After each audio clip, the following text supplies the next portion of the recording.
Hey everybody, what's going on? We're just a few days away from the NHL's draft lottery on May 8th at 8 p.m. Eastern Time.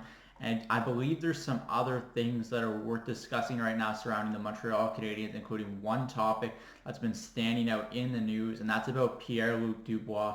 There's a lot of question marks surrounding Pierre-Luc Dubois and whether or not the Montreal Canadiens should pursue him. We know the interest is there from his camp to be a Montreal Canadien one day. Whether that transpires is ultimately a completely different story. But there's a lot of questions because of how he exited the postseason with the Winnipeg Jets. Head coach Rick Bowness of the Winnipeg Jets kind of called out a lot of the Winnipeg Jets stars for a lackluster effort in their elimination game against the Vegas Golden Knights, where they ultimately bowed out in 5 games in the first round of the Stanley Cup playoffs. If you look at it from my perspective, there's just a big culture mismatch in terms of what's going on in Winnipeg. Dubois might not help the matters in terms of what they're doing there, but this was a problem long before he became a Winnipeg Jet, and it continues to be one. There's a big issue with the culture in Winnipeg, and I don't believe that Dubois deserves a lot of the credit for why that's currently transpiring with that club. It runs a lot deeper than him, and I think the issues are just something where there's going to be a disastrous shakeup of Winnipeg's core this offseason, and Dubois could be a big part of that. Whether or not he's traded to the Montreal Canadiens this year or signs with them as a free agent next season depends on a lot of different factors, especially whether or not Kent Hughes will pony up what the Winnipeg Jets want for him in a trade. I don't believe he ultimately will give up a king's ransom for Dubois, especially when you factor in that he has all the leverage right now, considering that Pierre-Luc Dubois reportedly wants to be a part of the Montreal Canadiens moving forward and has been for a long time since his Columbus Blue Jackets days. So I do believe that the Montreal Canadiens hold all the leverage in this situation, but that's not really the question that we're asking you.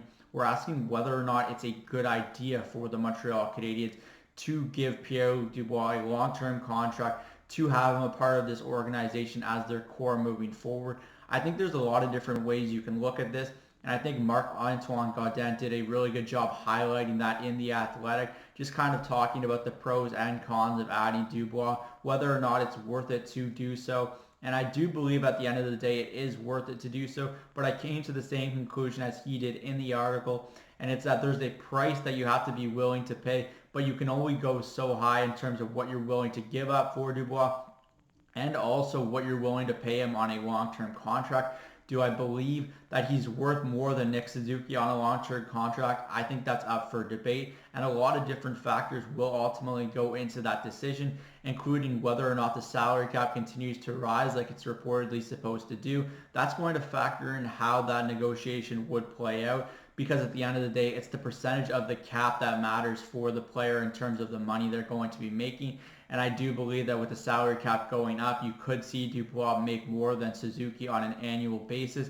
And I don't think that would matter that much in the dressing room, especially considering the point totals that Dubois has brought to the table and his willingness to want to play for the Montreal Canadiens and his hometown.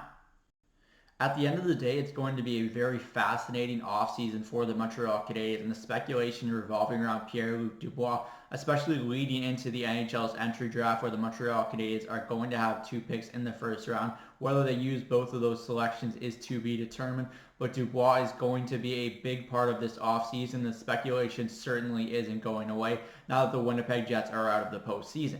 That's it for me today from Cook's Corner. As always, let me know in the comment section down below whether you think Pierre-Luc Dubois with the Montreal Canadiens is a good or a bad idea.